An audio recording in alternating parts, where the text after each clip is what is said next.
When you partner with Axon, you immediately gain access to a full range of products and solutions designed to meet the complex needs of today's grower. We carry all major brands and sizes of tires and wheels. We specialize in large diameter wheels for large equipment. We have one of the largest OEM replacement wheel inventories in North America. Known for extreme flotation setups, duals, and triples, we have wheels for all makes and models of tractors, sprayers, combines, and grain carts. If we don't have the wheel in stock, we'll custom build, sandblast, and paint in-house. There isn't a more vast inventory in North America dedicated to helping dealers move more iron. With facilities on the West Coast and in the heart of the Midwest, leverage our 230,000 square feet of indoor inventory to solve any problem a grower may have. Move more iron with Axon.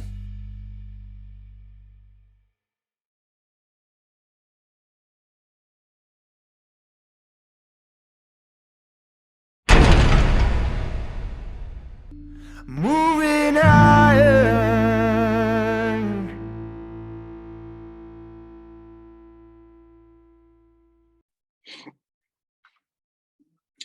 Hello and welcome to Moving Iron Podcast. I got a good friend of mine named Any Porsborg on here, and he is up around at Gooseneck Implement up in South Dakota, right? That's where you're at?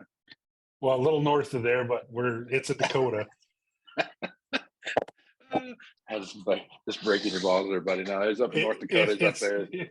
It's okay. When we were down in Nashville the last time, the Lyft driver asked me why there were two Dakotas, and I couldn't answer him. So to the rest of the other one, that's why. Yeah, exactly. The rest to the entire world, there's probably only one. I don't know. Yeah.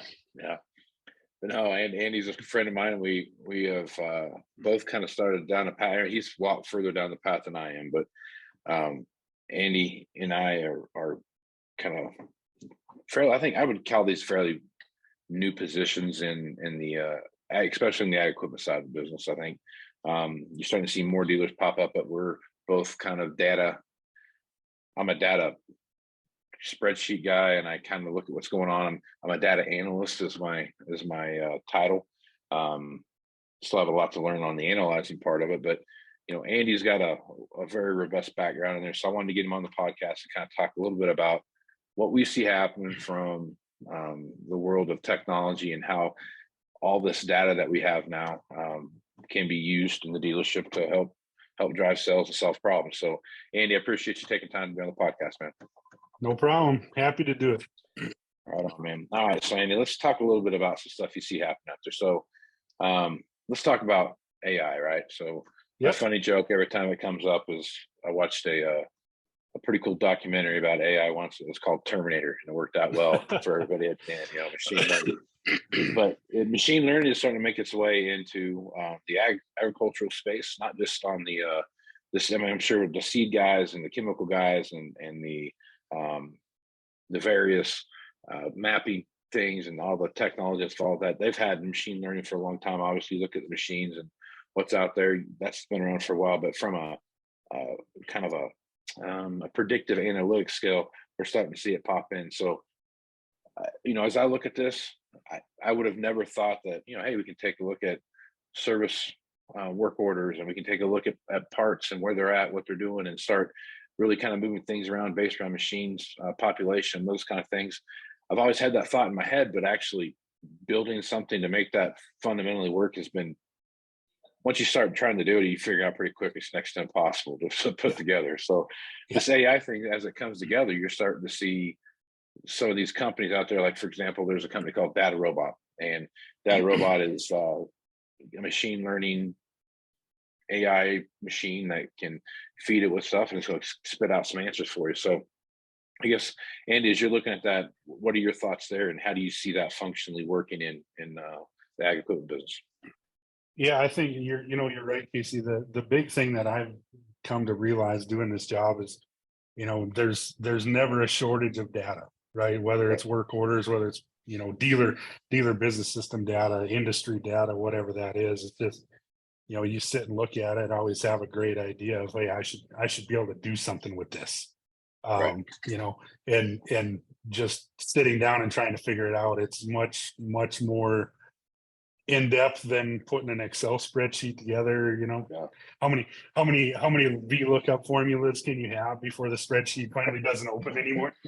Crashes finally. Yeah. I've had Yeah. quite a few of them. In fact, I was working on one the other day. But you mentioned Data Robot. We're actually partnering with them right now to do some things on like some estimated recon repair analysis, right? Where we're feeding them a work order data set, and they're coming back and actually predicting, some estimated dollars of repairs. And we ran a quick, just a test run the other day where we were like within 94% across 2,000 machines on an average. So I mean, of course, there's going to be some highs and lows, right? But right. we felt pretty good about the data we were getting back, especially from the cleanliness of the data we were looking at. But I mean, I think there's things I think about every day, Casey. I mean, whether it's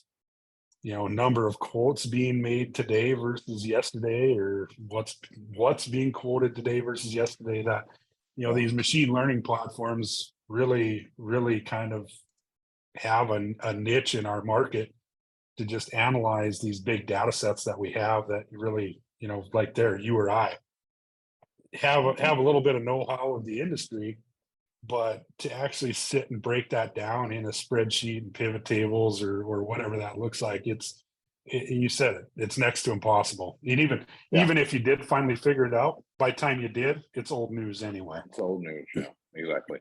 And that's some things, you start looking at things like some of these business analytics suites, for example, that you get from Microsoft, right? So you got Power BI and Power Query and Pivot Pro and all these different things that come into play, and you start looking at those, and I'm just now starting to learn how those work and kind of really starting to put some stuff together with them. But that stuff's like next level. Yeah. Even that stuff's next level. I mean, you're starting looking at taking, I pulled a report the other day, and when I pulled it down, it said, you're only getting about half of the report because Excel's doesn't have that much space for it. So you start taking that and you start dumping that into like Power BI, and you start connecting 7 or 8, or I had one the other day I was trying to do, and I was watching a video, and they were connecting like 8 or 9 different tables together, sourcing what the same like customer number or whatever it might be, and they're drawing that data for there, and they're making a pretty nice dashboard, and I think that to me is when you start looking at how our sales guys, whether you're talking CSR guy out in the field selling parts of service, or you're talking about your everyday guy going out just selling whole goods, iron and technology out there, that speed of that transaction has gotten so much faster. People want to pretend like it's slowed down, but it really hasn't, because the difference now is that I don't have to come out to your farm and drop off a pamphlet about the new whatever, and you read the pamphlet, and then you go to the farm show and you see everybody else's pamphlet and you do the thing. You jump on the internet now, and it's impossible for everyone to stay so on top of what it is, because I hear this all the time. Our customers know more about our equipment than we do. And that's probably true, because we have to know everything about every single line of equipment that we carry. So we're generalists. If you're buying a new, 1025R, I got one. You're an expert. Yeah, you're an expert on that. That's what you're looking for, right? So it's as you walk down that path, trying to figure out what that looks like and how those things play out, that makes it difficult to know what that is. But if you know the customer that you're going to go talk to is likely interested in a whatever, when you show up, it changes the way that conversation goes out, and that success rate that you see of closing that business. Yeah. And you nailed it. And I think the one thing we even see a little bit, whether it's from the CSR aftermarket perspective, or the service manager, who needs to sign up for an inspection, or the sales guy of, who do I go talk to? I think that it really helps break the ice too. It makes them feel more comfortable when I have a list of here's the people I need to go talk to, versus just driving around the countryside knocking on doors, right? Yeah. And I mean, I think from one focus that at least I've kind of continued to try to strive for, just eye on the horizon, is always how do we make sure we are putting information in front of our customers before they know they need it. And Right. whether that's through automated marketing, whether that's through a sales call, whether that's through an aftermarket rep, whether that's through a mailer, email, whatever that looks like. But to your point of, well, why are we waiting for our customers to go search online to see what the service specials are? Right. We have so much data about their purchases. Why are we not identifying those customers and telling them what our service specials are before they have to Yeah. go look at that stuff? So those are all things that everything we're trying to do. But you mentioned it, that it's all about, you have to have a platform, right? Right. And it doesn't matter whether that's Salesforce, whether that's Power BI, whether it's Microsoft Dynamics, Handle, Anvil, whatever the ones that are out there. It's just getting all that stuff in a central place that all your people are working out of, right? Because I mean, I look at the world we came from, where you had eQuip, and the only way to get data out of eQuip was an SQL query, and it was a nightmare. But you made it work. And then Foresight came along, and it was like, hey man, this is pretty cool. And now the stuff that we're using through the Salesforce analytics platform makes query and Foresight look like they were pen and paper, stone and tablet 50 years ago. So I mean, you're 100% right. Just the ease of access to the data is one, and then just the actionable takeaways is the other thing that we've really been finding. Is doesn't matter what, right? Find something small, find something big, whatever it is, but just start somewhere. But again, having that platform where you can do the analysis, build the analytics that just run in the background now, and just feed the actionable item to the user. So user doesn't have to go find a report and look to see who's on it anymore. He just opens up his phone or opens up his computer. It's like, oh, I got to go talk to Casey today about a service inspection on his combine. Mm-hmm. And that's the thing too about that, is where getting away from things. Excel is never going to go away. You're going to always use Excel. But the thing about Excel is that, I'm not saying you can't build a predictive model with Excel, and you can't. I mean, there's plenty of things out there where you can link multiple spreadsheets together and do things, make things happen. The point that I think we're both making on this is that there's tools out there that take all that data that you've already built the tables for and those kind of things, and then seamlessly weave them together so that you can pull it out there so much quicker and so much easier, that when you're all said and done, man, it makes it easier. Like you're talking about, the guy looks at his phone, because how most people are that way. If they can't easily find something, they're just going to quit trying to find it. I mean, it's just, we're not going to dig and spend 4 hours trying to figure out who wants to buy the next gallon of oil. You know what I mean? It's just not going to happen. Well, and odds are they're looking for a report. They don't know what it's called.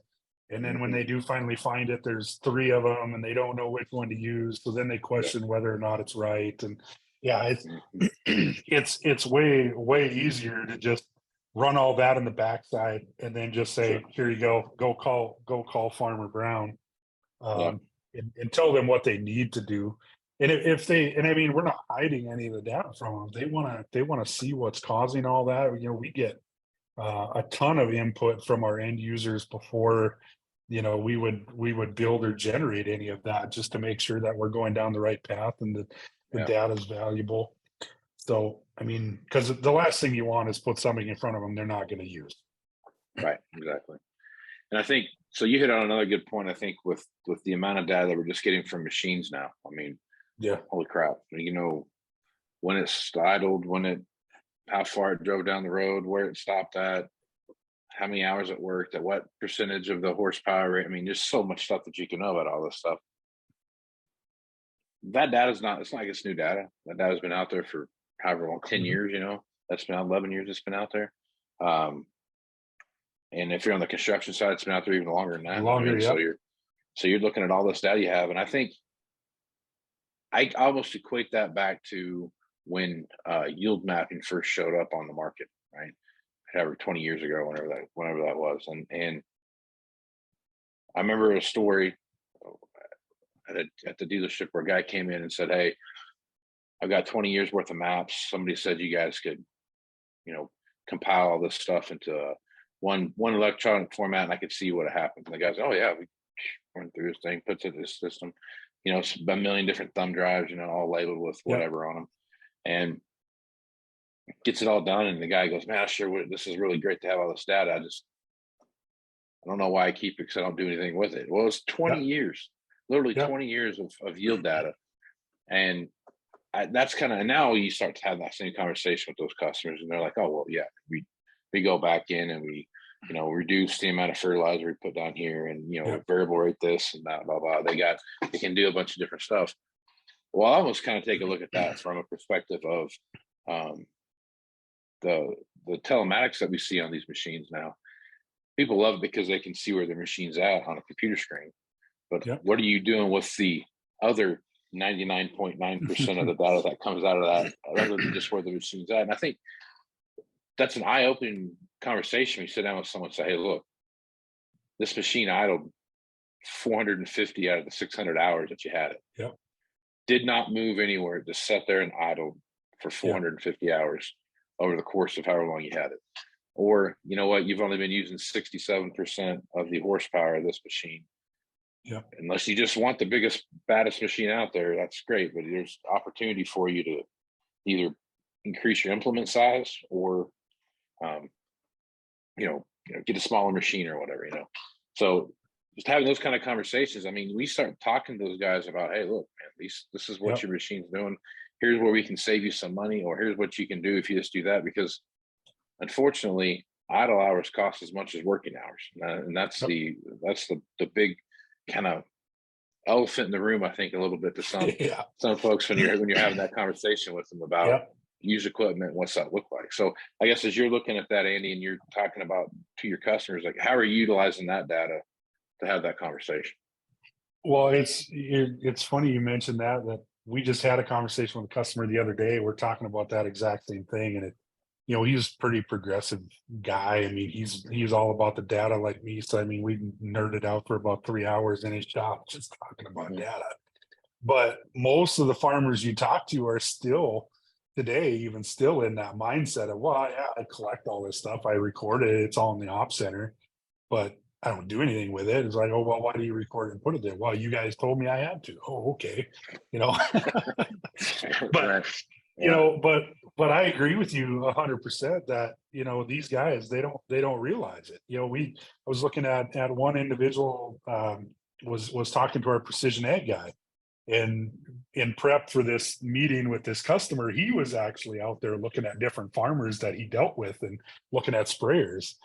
And what he was finding was these guys that were running these big 132 foot, 120 foot 616s, had multiple machines running the same field, whatever. They're as a percentage of the total hours, right?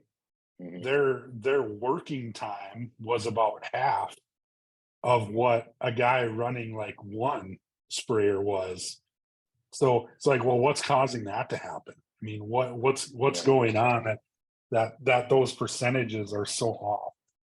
So those types of things, and having that conversation, maybe the guy realistically only needs one sprayer, and that's the deal. This spring we had an instance where we just took a couple of examples, just again thinking about what we could do with this data, and it was like, okay, well, we got this guy over here that's pulling a 60-foot air drill through the field with a 9RX tractor, and we got this guy over here pulling the same drill with the same tractor. We know the terrain enough to know that it's fairly flat land. Well, how come one guy's burning 20 gallon an hour and the other guy's burning 35? And you go and you start looking at the speed. Well, the dude burning 35 gallons an hour is going freaking 10 and a half, 12 miles an hour with an air drill, and the other guy's going 6. Right. It's like, well, yeah. Right. Yeah. You know, Yeah. so I mean, it's crazy what you can do, but I mean, again, I think our main focus here is just trying to figure out how do we take that data and feed it forward to our salespeople and in our customers in a way that, you know, is custom fit to their operation, right? You know, but I mean, I think you bring up a good point. Hours are hours. But and I'm not that old, but back in the day, I remember always like when you went and traded a car, it was like, well, they're all highway miles.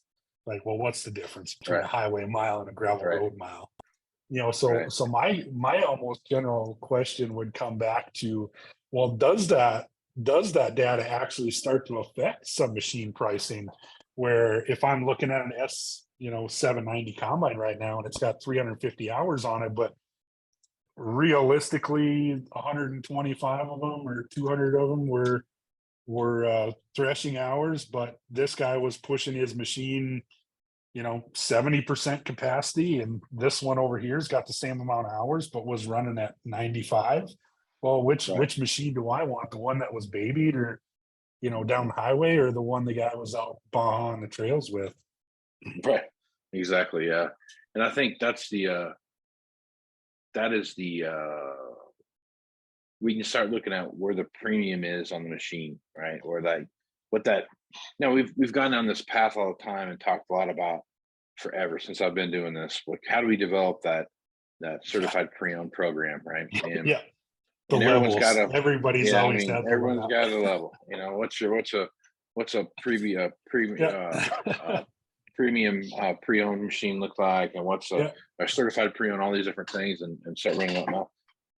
And you could have, and this was when I was used equipment, just as one of the most, it was just a big circular conversation that I had with people all the Never time. So went anywhere. You know, Never went so anywhere. it would go like, well, you have two machines, 2 1-year-old machines, and they both have 250 hours on them or whatever.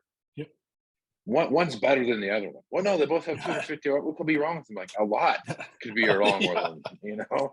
One set outside for 250 hours, this one's in the shed for 250 hours. I mean, there's all these different variables that come into play, and how do you measure those things? And I think this data kind of points towards that, finally solving that, cracking that code of what's the certified pre-owned machine look like. Yeah, and it's funny because it's kind of a catch-22, right? Is you want to help the customer be as efficient as possible with that machine. So you really realistically want them to run it, you know, at maximum capacity. But at the same time, if he does it, now you're going to give him a premium for the trade. You know, so it'll be fun to see how that kind of all plays out. But you know, I'm with you.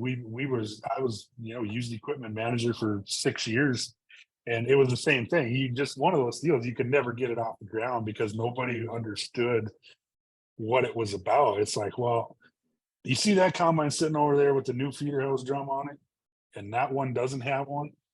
I'd be buying the one that doesn't have the new feeder hose drum if I was you, because there's a reason why there's a new drum, right?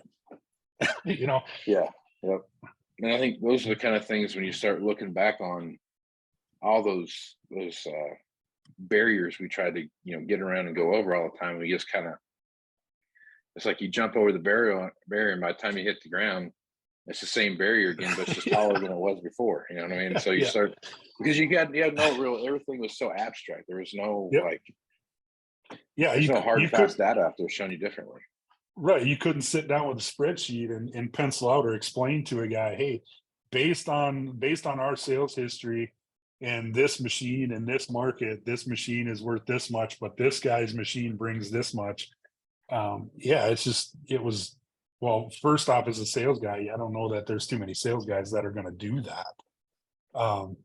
You know, so again, I've really been trying to figure out, you know, how do we do that for them, right? Where you put a machine in front of them and you give them, you know, 4 or 5 prospects, but take it one step further than that. Here's why this customer needs to buy this machine. Not just that here's 5 customers, go talk to them, but here's why those 5 customers are a good fit. Yeah. I think the so something I've been trying to tackle here is the taking a look at some of our bigger customers that roll every year, and we start looking at those roll cycles and who are the customers that are coming in and buying, and how long are those machines sitting in inventory ahead of that. So there's a lot of guys that, not necessarily big roll guys, but just, they buy a combine every 2 years and they buy a new tractor every 3 years or whatever it is, and they kind of start working through that. Well, as you're watching that go, you start seeing the same people jump back up and buying those machines year in, year, like every 2 or 3 or 4 years. Whenever they're coming back, and they keep coming back and buying that exact same machine, And some of that's geographics, I mean, that's the guy who lives right by the dealership, and there it is. But it's also, some of that too is, I like Andy's combines when they come back because they're whatever, I know they've been greased or whatever it is, and so I'm willing to pay more for Andy's. I'm willing to pay a little bit more for Andy's than I'm willing to pay Casey's, because Casey just kind of uses them and then puts them up. You know what I mean? Yeah, there's a reason Casey trades every year. They won't run 2 years. That's right. That's right. There's a reason why I like warranty, right? So so we keep running down that path. But as you start looking at those data metrics, you start seeing things in customers that show that, hey, this guy's stuff, when it comes in, it's only in inventory for a few days. And these handful of customers are the ones that are buying that same machine over and over and over again. Yep. That tells a big story about kind of how to handle those people as you move forward. Yeah. So I've had this theory for a long time, just haven't been able to maybe bring it to light. But even you look at whether it's machines or whether it's customers, right? Everybody's kind of got, and this goes along with what you're talking about, but everybody's got the price they're willing to pay, right? Or let's put it this way: the gross margin they're willing to let you make, right?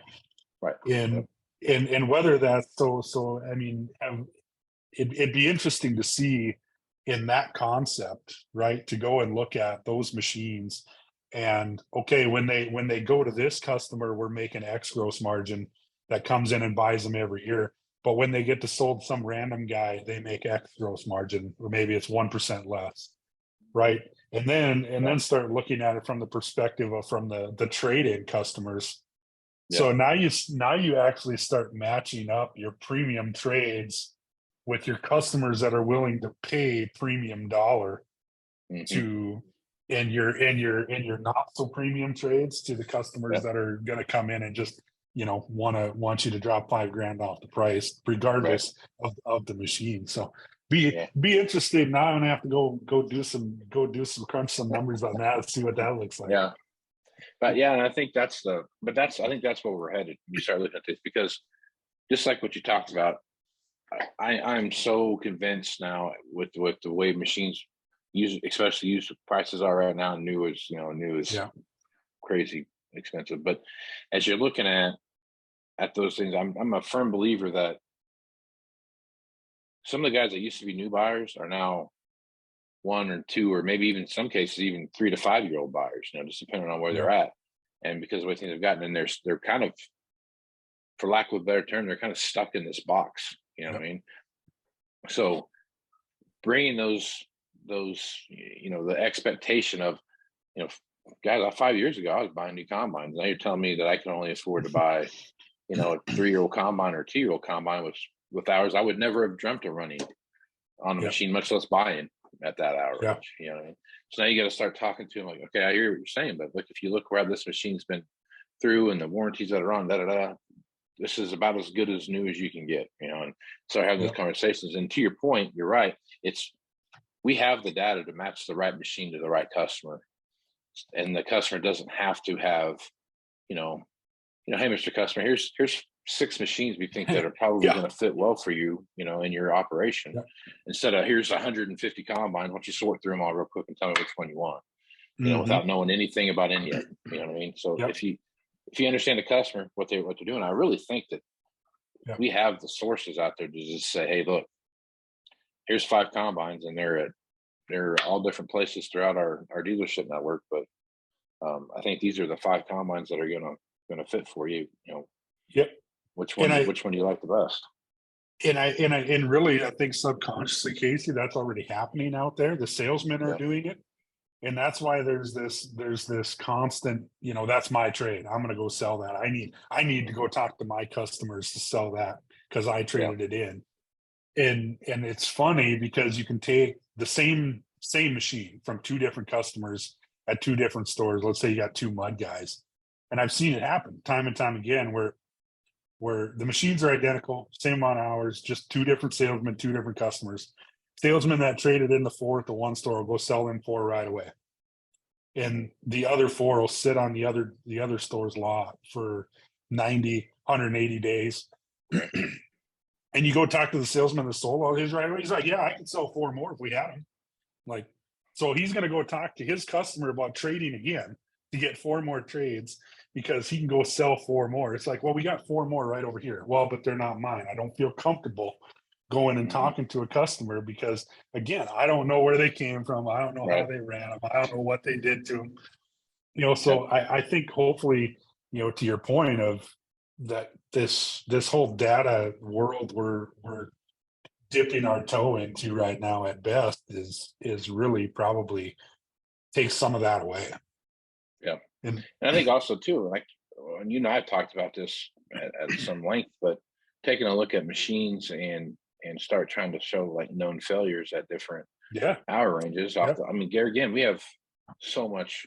I mean, every time something goes out and gets worked on, we're logging hours on it, so we see what the repair was at those time frames, and you can start seeing that. And then now you can start being a little more, could you imagine if we went through harvest and I'm not going to sit here and say that we're going to be able to stop anything from breaking, but if something broke and you'd have to wait on the part and it was just there, boom, to make it work. You know what I mean? Yeah. And because I know we work hard to try to make that happen now.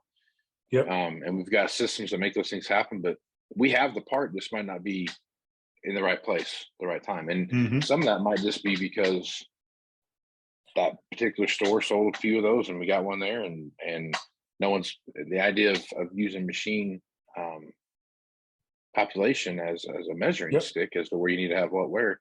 That's being used too, but it just seems like it's just a really hard.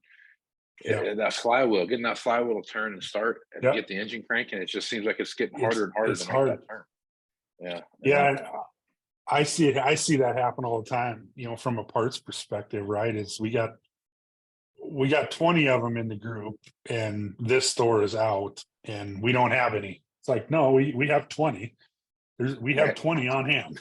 You don't have any, but we have 20. But then at the same time, it's like, well, I called this store, they wouldn't let them go. Well, why wouldn't they transfer one? Well, they're afraid they're going to run out now because you ran out. So I'm with you. This whole inventory balancing thing, and I mean, trying to get that. You said it perfect. Trying to get that flywheel moving so that everybody kind of understands the why and the how it all works, right? It's just because you transferred 5 from your store to that other store because they're out, you don't need it because the machines running in your AOR, guess what? Every one of them had that part replaced during a winter inspection. The store that ran out had 0. Plus they got twice as many machines as you. So really starting to do some balancing based on that, or projected parts. I mean, we started with something as simple as just we gave our AAMs a report, our aftermarket account managers, and they went out and just hammered guys on parts cabinets. And they went out there with a list we gave them, where they basically put in a model in an hour range of how many hours they were going to start harvest with, how many hours they were going to end harvest with, and it basically just gave them here's the top 25 parts that were replaced on combines in that hour range through the winter inspection program. And these customers bought the parts, stocked them in their cabinet. So you took the store completely out of the loop in season. Right. So you start thinking now, you start factoring into, well, what machines came through the shop this winter and what parts were installed. Well, I don't need, if the population of combines in my AOR is, let's say 100, and I put feeder chains in 75% of them. Do I really need to have 25 feeder chains on hand? Probably not. I probably need one. Probably need one. Right. Yeah.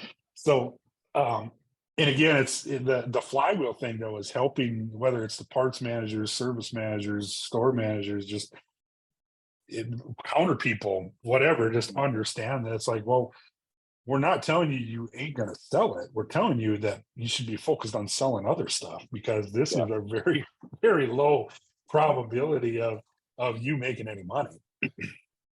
Another thing too, I think, as you go into like planning prep and harvest prep, especially going through that winter program, if you knew that you could say, hey, when this machine shows up and it's got to be this many hours on it, whatever the hours are on it, the likelihood of seeing this failure happen between X and Y are 94%. Do you want us to go ahead and replace it while you're here, or at least have that conversation with them? That way, when it does break, and you should have the part on hand, those kind of things. But if it does break, you can say, hey, we talked about this, and it happened. You know, so it's one of those things where I think it's not like a cover your ass move by any means, but it's just one of those, hey, it's all about uptime, man. It's I mean, you want to keep running. This is likelihood of this going down are fairly high. Well, and I mean, I even look at one of the challenges I see every day is, you know, technicians, right? And skilled technicians. And it's a revolving door, because you've got the new guys coming in that really don't know anything, and you got the old guys going out that knew everything. You know, so when the veteran seasoned tech goes out to the field to fix X, Y, or Z, right, he knows that A, B, or C needs to be replaced too. Well, when you take that inexperience, or that, let's say that even that 5-year tech, and send him out there to do that job, well, he's only got the parts for X, Y, Z because that's the only thing that was on his work order, because that's what the customer told him was wrong. And he gets out there, it's like, oh, well, I took all this apart, and then I need this barrier, I need this seal too, and he's got to run back to town. You know, so even as you go and like there, how do you keep that institutional knowledge?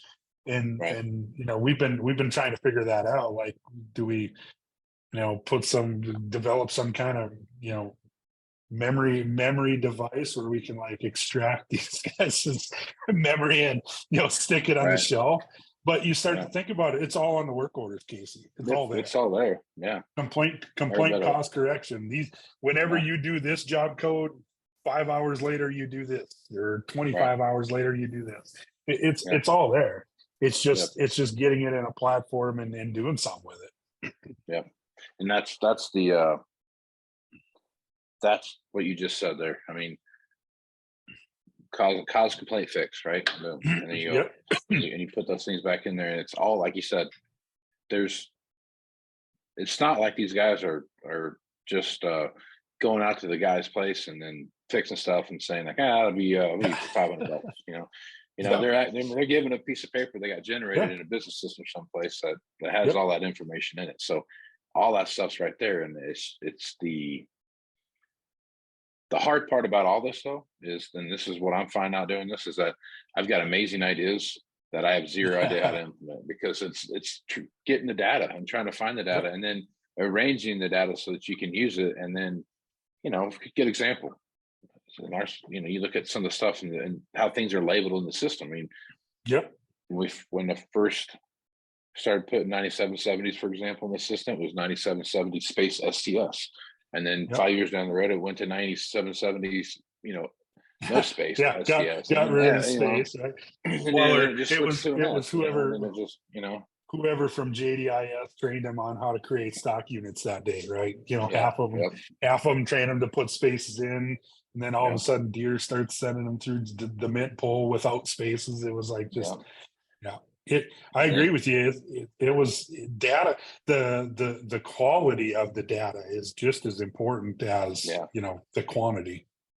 I spent like 3 days one time going through a spreadsheet where doing that same thing, because it would be, you know, 9770S, 9770, 97, just 9770, then just 97 STS. I had to like go through there and find other things, and then, you know, fix all that stuff to make it work. And next, because it wasn't as easy just to, we'll just do control file and you're good to go. Like, well, yeah, it doesn't work that way. it doesn't work that way. Yeah. So I first off, I got to know what they all were.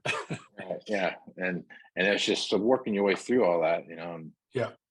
That again, that's just another side of this that is even that much more on top of that. And it's to the point now where you start looking at, if you need a data department. Yep. You got data engineers, data scientists, all those things like that coming together to help guys like me that understand the business.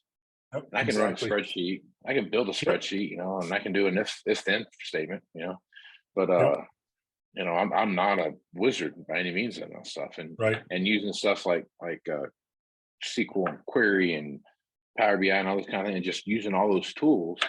I'm slowly starting to figure out how to do it, but it's a bigger dynamic than that, where you got to start looking at, let's get some people in to actually understand how data needs to flow and how data needs to work. And then let's start making those decisions on have what they put together makes sense. Yeah. And I think you hit the nail right on the head, because I think there's, and it doesn't matter whether it's in what department it is, but especially with the data, right, is you need that champion that understands the business, understands the use case that the data is being used for, kind of understands the process and how that data is being collected, and can kind of help maneuver around some landmines like the models and things like that not being right, or we switched, we don't call tractors TRA anymore, we just call them T, whatever. Right. And somebody had a decision because saving those 2 letters was going to save so much time. But anyway, is your time as in a role, in a position you're in, better spent identifying the use cases and coming up with the ideas and the theories, and handing that off to somebody that can go clean the data, build the database, build the data set, and generate the report for you in a matter of probably hours? Because a guy like you or me, sure, we can do it, probably takes days, right. But Weeks. so it's like what weren't you doing in those 3 days that you could have just handed it off to somebody? And I mean, again, it's those resources are out there, and whether it's through third-party contractors, I mean, the thing is you gotta be okay with them having access to your data too, and that's usually the hang up for most people. Yep. And I mean, and it should be a concern, but then it's like, okay, well, then your options are have somebody in-house. Well, that's not cheap either. Right. Yeah. And I think that's it's like you said, double-edged sword. You're damned if you do sometimes and damned if you don't. But it's one of those things where we've been a part of data groups with other dealers that have come together and kind of shown what they've had. And I look at the guys that have those kind of people on staff and what they're doing. And there's one guy that's he's kind of making sure that it makes sense. Yep. That what you're actually putting out there makes, and I can sit there and tell a story of how this relates back to a business case and what we're trying to accomplish. And because they don't know the business, right? So, but what they're doing, those companies that have those kind of people in place are really doing some impressive stuff with what they're doing, and their ROI is there. Big time. And we're seeing that, we're seeing that ROI on what they're investing on that investment that they're making in those people. So this is just like a whole new, like, you got part sales service, and then oh my God, now we have a technology department now, and then now we've got this looming data department over here that could very well be just as because you said something that kind of made me think about this for a minute. Every dealership's got a CFO, right? The CFO is probably not an accountant. They have a finance background of some kind or whatever that is, but they're not an accountant. When it's kind of do taxes, we have accountants on staff that understand accounting and the law and what those general ledgers are for and all that stuff, right? I don't think it's just CFO understands the business. He understands the business, and he understands what the balance sheet should look like. And I think that's the same difference when you start looking at as a company. It's the same thing. You know? It is the exact same thing. So, well, Andy, I think that's about, yeah. Go ahead. Oh, I was going to just add one thing to that. 9 times out of 10, a dealership thinks it's their IT department, and it's not.